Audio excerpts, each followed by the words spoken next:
नमस्कार मित्रांनो, आज आहे 20 मार्च 2025. आजच्या काही जागतिक घडामोडी आपण बघूया. चालू घडामोडी बघूया. बघा, पहिला प्रश्न आहे, जागतिक चिमणी दिवस केव्हा साजरा करण्यात येत असतो? तर याचं योग्य उत्तर आहे 20 मार्चला आपण जागतिक चिमणी दिवस साजरा करतो. बघा, पहिला जागतिक चिमणी दिवस हा 20 मार्च 2010 रोजी साजरा करण्यात आला होता. आता हा काही 2025चा जागतिक चिमणी दिवस आहे. त्याची जी काही थीम आहे ती आहे निसर्गाच्या लहानशा संवेदवाहकांना आदरांजली.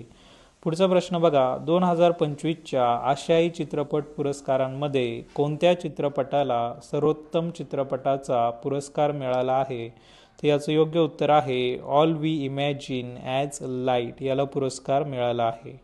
बघा, कोणत्या वर्षी भारत सरकारने सुनीता विल्यम यांना विज्ञान आणि अभियांत्रिकी क्षेत्रातील योगदानासाठी देशाचा 3ऱ्या क्रमांकाचा सर्वोच्च नागरी सन्मान पद्मभूषण पुरस्कार दिला होता? त्याचं योग्य उत्तर आहे मित्रांनो 2008 मध्ये. बघा, 2012 रशियाने आंतरराष्ट्रीय अंतराळ मोहिमांमध्ये योगदानासाठी ऑर्डर ऑफ फ्रेंडशिप या पुरस्काराने कोणत्या अंतराळ यात्रीला सन्मानित केले होते? तर याचं योग्य उत्तर आहे मित्रांनो सुनीता विल्यम्स. पुढचा प्रश्न, काही माहिती बघूया. सुनीता विल्यम यांना कुठले कुठले पुरस्कार मिळाले आहेत? बघा, 2007 गुजरात सरकारने सुनीता विल्यम्स यांना गुजरात गौरव पुरस्काराने सन्मानित केले होते.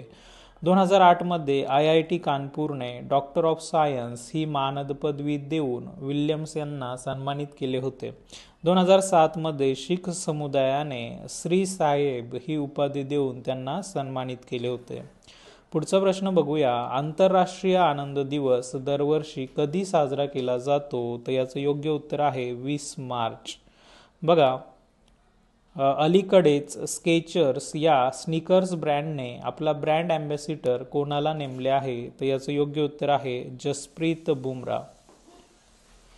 नुकताच संपूर्णपणे महिला कर्मचाऱ्यांद्वारे चालवले जाणारे रेल्वे स्टेशन कोणते झाले आहे आणि ते कोणत्या राज्यात आहे?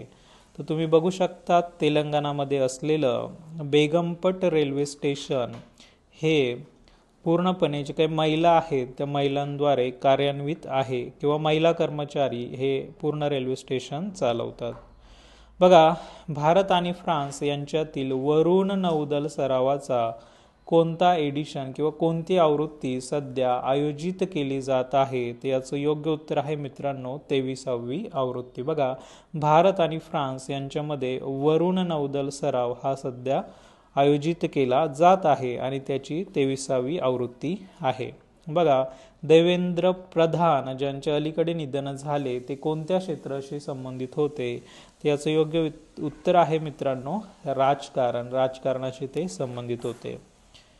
पुढे, नॉर्वे सरकारद्वारे दिला जाणारा होलबर्ग पुरस्कार 2025चा विजेता कोण आहे? तर याचं योग्य उत्तर आहे मित्रांनो पर्याय क्रमांक सी, गायत्री चक्रवर्ती स्पिवॉक यांना नॉर्वे सरकारतर्फे दिला जाणारा होलबर्ग पुरस्कार 2025 प्राप्त झाला आहे. पुढे, नवीन वनस्पती प्रजाती ओनियाला कॅरोलिन्सिस कोठे आढळली आहे? तर याचं योग्य उत्तर आहे मुलांनो अगस्त्यमला biosphere reserve Kerala. अगस्त्यमला biosphere reserve Kerala या ठिकाणी आपल्याला एक नवीन वनस्पतींची प्रजाती आढळलेली आहे. काही माहिती बघूया. भारताच्या पहिल्या महिला राज्यपाल कोण होत्या? तर याचं योग्य उत्तर आहे सरोजिनी नायडू. जैन धर्माचे 23वे तीर्थंकर कोण होते? तर याचं योग्य उत्तर आहे पार्श्वनाथ. आणि बघा, आंतरराष्ट्रीय न्यायालयाचे मुख्यालय कोठे आहे? तर याचं योग्य उत्तर आहे हेग, नेदरलँड.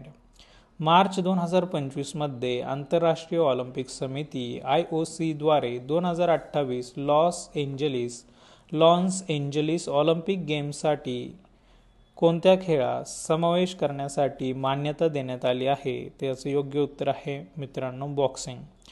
बॉक्सिंगला बघा, 2028 लॉस एंजेलिसमध्ये जे काही ऑलिम्पिक गेम्स होणार आहे त्यामध्ये समाविष्ट करण्यासाठी मान्यता देण्यात आलेली आहे. पुढे, US आधारित think tank the future of free speech च्या फ्री स्पीच इंडेक्सच्या अलीकडील जागतिक सर्वेक्षणानुसार भारताचा क्रमांक कितवा आहे? तर याचं योग्य उत्तर आहे मित्रांनो 34. अशा पद्धतीने आज काही आपण चालू घडामोडी बघितल्या. धन्यवाद मित्रांनो.